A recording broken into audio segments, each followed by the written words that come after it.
Eh bien, bonjour à tous, c'est Marky McFly du 13. Voilà, je vais faire aujourd'hui ma petite vidéo du dimanche. Ça fait longtemps que j'en avais pas fait. Alors tout d'abord, c'est la première de l'année 2025. Donc bonne année 2025. C'est vrai qu'on s'était pas revu depuis l'année dernière. Et là en ce moment, je suis un peu en plein rangement parce que je vais déménager bientôt. Donc je fais aussi du rangement dans mes collections. Alors c'est l'occasion un peu de faire une vidéo un peu spéciale aujourd'hui et de vous présenter mes maîtres de l'univers, que vous connaissez un peu tous évidemment, hein, parce qu'on est tous fans des maîtres de l'univers, les motus, hein, pour les intimes, depuis pas mal d'années, depuis plus d'une quarantaine d'années d'ailleurs. Et je me suis dit, tant qu'à faire, de faire une petite vidéo sympa. Bon, c'est pas la dernière, rassurez-vous, j'en ferai d'autres, mais autant faire une petite vidéo, un peu de présentation, puis un petit peu review, puis ça rappellera toujours des souvenirs, voilà. Alors là, je vais me mettre un petit peu en pause pour le moment. Donc je vais pas faire trop de vidéos pendant un certain temps. Le temps de ranger, le temps d'aménager mon nouvel appartement, ranger mes collections. Bon, ça va être on va dire, toute une histoire. Voilà, hein, c'est un petit peu beaucoup de changements. Voilà. Mais bon, je vais pas partir non plus. Je veux quand même rester sur une bonne note. Je vais faire une petite vidéo sympa. Ça peut être bien. Ça rappellera des souvenirs. Alors pour commencer, déjà, hop, tout de suite. Voilà. Hop là. Un petit souvenir, hein, ça doit rappeler pas mal de souvenirs à certains. Le fameux château des ombres, et oui, celui vintage, celui de 1983 qui m'a accompagné depuis tout petit, hein, en fait il a grandi avec moi, c'est celui de mon enfance, voilà, c'est le château vintage. Bon évidemment tout le monde le connaît, hein, c'est le château des ombres classique, mais ça fait toujours plaisir à voir. Et pour l'ouvrir à l'époque, il fallait un petit truc, et oui, il fallait l'épée, l'épée de Musclor lui-même. Donc évidemment la porte s'ouvrait avec le glaive, comme ceci. Hop, on introduisait le glaive par ici, clac, et ça permettait d'ouvrir la petite porte, voilà, directement. Ce qui permettait d'entrer aux forces du bien dans le château des ombres, afin de combattre les forces du mal. Voilà, c'est vraiment un petit souvenir. Bon évidemment il est vintage, il n'est pas complet, mais moi il me plaît bien, c'est celui de mon enfance, voilà, c'est le château de Musclor. Alors au niveau des personnages, bon, petite review également, hein. Et hop, assez sympa. On va le laisser par ici celui-là. Voilà. Je vais remettre son petit glaive en place. Par ici. Voilà. Ça, faut qu'il tienne un petit peu, hein. C'est les petits bricolages du direct. Voilà, on commence évidemment par le héros du bien, Musclor. Le Musclor vintage époque, hein, avec sa fonction coup d'épée, coup de bouclier, lâche sur le dos. C'est le Musclor de ces, vraiment, voilà, des années 80. Voilà, c'est mon Musclor à moi, d'enfance. Voilà, toujours aussi sympa, quoi. Ah, c'est vrai que ça rappelle des souvenirs, hein. Alors évidemment, dans cette gamme de petits personnages que je rappelle, sortis en 83, alors moi ça me faisait, j'avais quoi à l'époque? J'avais 8 ans, hein, c'était vraiment, ça remonte à pas mal de temps. On avait tout un tas de personnages, les héros du bien bien sûr contre les forces du mal. Alors parmi ceux-ci, je vous présente les plus classiques, les plus connus. Le maître d'armes, faudra que je retrouve son armure d'ailleurs. Tila, Mascor, alors celui-ci je l'aimais beaucoup, il était vraiment sympa, hein, je l'aime toujours d'ailleurs.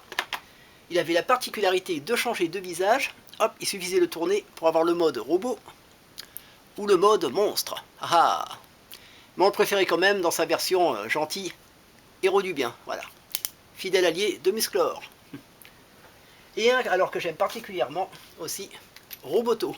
J'adorais son système d'engrenage. Voilà. Ça c'était assez novateur pour l'époque. En tournant le corps du personnage, on voyait ici, je ne sais pas si on voit bien, les petits engrenages qui tournaient. Vous voyez, ça c'était assez sympa, ça faisait un petit effet mécanique. Derrière aussi, là on voyait 3 petits engrenages comme ça qui tournent. C'est vraiment vraiment sympa. Voilà, ça c'était un de mes persos favoris de cette époque. Hop, ça c'est assez sympa. Alors qu'est-ce qu'on avait d'autre? Bien sûr, le vintage, le petit Orko. Ah oui, alors celui-là c'est vraiment pas mal, avec un système à l'intérieur qui permettait, en tirant ces petites tirettes là comme on avait sur les Girojet cascadeurs, de le faire tourner. Alors je vois si on entend encore le bruit. Hop. Voilà, il se mettait à tourner sur place, c'était assez amusant. Il avait une petite boîte, il faudra que je la retrouve, bon elle a dû peut-être disparaître avec le temps, une petite boîte magique qui contenait, je crois, un petit tour de magie à l'intérieur, parce que Orko le magicien savait faire un tas de tours pour amuser la cour. Ah ça c'était assez cool. Et pour ajouter d'ailleurs, tiens, sur le château des ombres, ah oui, j'avais oublié celui-ci, Stratos. Faudra que je retrouve ces petites ailes qui étaient assez sympas là. Ça c'était cool. Et pour ajouter, disais-je, au château des ombres, J'ai repris une version moderne de la sorcière qui est vachement détaillée, hein, franchement ça c'est pas mal. Ouais, ça je la trouve beaucoup mieux d'ailleurs que peut-être celle d'époque. Enfin bon, après ça se vaut hein, quand même. Mais je la trouve vraiment avec de belles couleurs, beaucoup de détails. Voilà, elle ira bien dans le Château des Ombres. Ça c'est pas mal. Voilà, avant de mettre tout ça en carton, donc j'ai encore tout un tas de cartons derrière, je tenais à présenter ça. Il y a aussi un truc que je voulais aussi présenter. Attendez, je suis un petit peu là dans les cartons. Hop, voilà. Alors attends, faut que je retrouve parce que tout ça c'est pas. En cartonné, bon c'est un petit peu le bazar, c'est vrai, mais c'est pas grave. Voilà, je suis en train de faire tous mes petits cartons là, pour avant de mettre tout ça et de partir. Voilà, il y avait quand même un truc sympa que je voulais vous montrer. C'est celui-ci, le château de Skeletor, le Snake Mountain. Alors voilà, le Snake Mountain ici, c'est celui d'époque, hein, c'est celui de mon enfance. Alors il est en loose évidemment, il est pas très complet, mais c'est celui de l'époque. Il y a même encore la poussière d'époque dessus, hein, c'est dire quoi. Voilà, alors celui-là, ben, évidemment quand t'avais ça... Alors je l'ai trouvé par hasard dans une brocante, je me souviens, j'étais encore jeune à cette époque, là c'était... je sais même plus quel âge j'avais quoi. Bon, entre jeune et ado, hein, je suis toujours jeune, hein, je suis pas un vieux fossile. Hein. Même si cette année quand même, je vais faire mes 50 ans au mois de juin. Mais bon, je l'ai pas dit. Et 50 ans c'est la moitié d'une vie, hein. La moitié d'une vie à collectionner, c'est pas mal quoi, quelque part. Alors bon, il y a le petit serpent évidemment, il y a une grille ici, il y avait une trappe, hein, bon, qui n'y est plus, qui permettait de faire tomber par exemple un héros du bien à l'intérieur des pièges de Skeletor. Et derrière on avait aussi une espèce de grosse tête de monstre, là comme ça articulée avec une mâchoire, et le spectre micro. Alors le spectre micro fonctionne encore un petit peu, mais bon, c'est un petit peu aléatoire. Alors je vais vous montrer aussi l'intérieur, parce que quand même il est assez détaillé, mais ça il faut le faire alors en deux fois, parce que voilà, le problème c'est que les articulations, les charnières ne tiennent plus vraiment. Et ah oui, c'est du vintage, hein, c'est vraiment d'époque alors. Après, hop, on va l'installer là. Voilà, ça permettra de trouver un petit peu.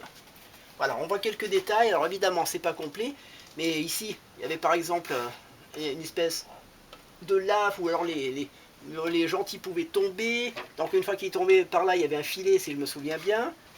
Il y avait pas mal de détails. Voilà, et on voit ici l'intérieur. C'est en deux parties. Hein. Voilà, l'intérieur ici. Et là, il y a le système à l'intérieur où on peut parler avec le spectre micro. Voilà, alors ici j'ai mis, il y avait une petite échelle comme on pouvait retrouver dans le Château des Ombres, mais de couleur grise. Et ça, si je me souviens bien, c'était un pont qui permettait, alors ça s'accrochait de l'autre côté, hein, qui permettait aux méchants de traverser. Voilà, ça c'était assez cool. Bon, il est un peu en mauvais état, c'est vrai. Alors, je vais quand même essayer de l'allumer pour voir si ça marche encore, parce que c'est assez cool, normalement. Voilà, on a un petit... Alors ici, normalement, alors si on entend, voilà. On a un système, c'est tout bête parce qu'il y a un ressort à l'intérieur ici du spectre qui permet après de déformer la voix. On va voir si ça peut marcher.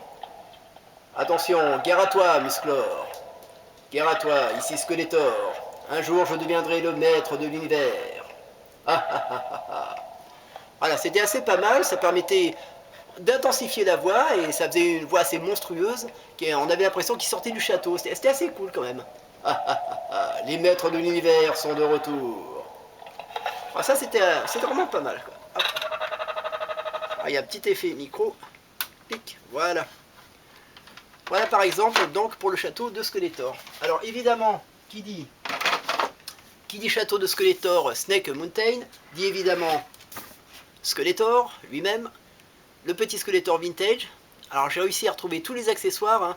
Il a son épée ici sur le dos, son fameux sceptre avec la tête ici, la tête de boucle là, qui fait assez peur comme ça. C'est le Skeletor vintage. Je crois que le système marche encore, hein, à part il y a un peu les articulations des jambes, voilà, qui sont pas très top, mais ça va, il peut encore combattre Musclor. Ça c'est assez cool aussi. Alors évidemment, Skeletor était entouré des pires méchants, à savoir Dentos. Bon, il manque son petit crochet ici, hein, mais toujours fidèle. Triclops. Alors Triclops, hein, il avait la particularité d'avoir évidemment, comme son nom l'indique, 3 yeux. Voilà, son œil le plus méchant, c'est celui-là, là, voilà. Celui-là, il fait assez peur, quoi. Ça, c'est assez pas mal. Et là, j'ai retrouvé récemment un petit Océanor d'époque, qui est assez cool. Alors, je crois qu'il doit manquer son arme, mais j'ai réussi à retrouver quand même sa petite armure. Hein. Ça c'est cool aussi. Voilà. Ça, c'est le petit Océanor. Donc tout ça, voilà, avant que ça rentre dans les cartons, je tenais encore à vous les présenter. Qu'est-ce qu'il me restait encore? Oui, il me restait deux petites choses aussi, là. Par ici, hop, ouais, non. On va couper ça. Voilà. Ah, 2 petites secondes. Voilà, que je repasse ici. Hop, je retrouve avec, parce que maintenant je zigzag à travers les cartons, mais bon, je vais y arriver. Le musclor moderne. Alors celui-ci, je l'ai eu récemment. Hein. C'est celui qui était sorti, je crois, l'année dernière, 2023 ou 2024. Voilà, avec le nouveau château des ombres. Alors bon, en point de comparaison, évidemment, il a des points d'articulation. Il est un peu plus détaillé, on va dire, que celui d'époque. Mais il est sympa. Tiens, je peux faire là même la comparaison avec les deux, l'un à côté de l'autre. Comme ça, on peut voir quand même la différence. Voilà, le musclor vintage, ici. Je tiens dans ma main gauche et dans ma main droite, le musclor moderne. Voilà. Bon, évidemment, on a tous une préférence pour le musclor vintage, mais le moderne est pas mal. Il a l'avantage d'être plus articulé, d'avoir un petit peu, on va dire, quelques détails supplémentaires, et l'échelle est quand même à peu près la même. Voilà. Ça, c'est quand même assez cool. Donc ici, et un petit truc que j'ai retrouvé aussi, que j'ai retrouvé dans mon carton, là, qui était d'époque, la cassette audio des Maîtres de l'Univers. Alors ça, dessus, il y avait l'histoire du Château des Ombres. C'était raconté, c'était en même temps avec un livre. Hein. Ça, voilà, c'était assez pas mal. Alors, faudrait que je retrouve le livre, il est évidemment dans un autre carton, mais c'était assez cool. Voilà. Donc, hop, ça, c'est ok. Bon, je vais encartonner tout ça, je continue.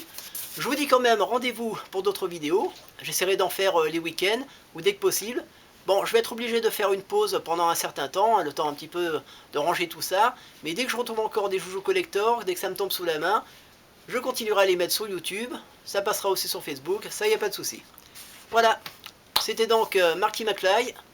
Je vous dis rendez-vous comme d'habitude dans le futur. Et puis d'ici là, ben, portez-vous bien et puis on continue l'aventure. Voilà. Là pour l'instant c'est un peu de la transition, mais je continue quand même. Allez, je vous dis à bientôt.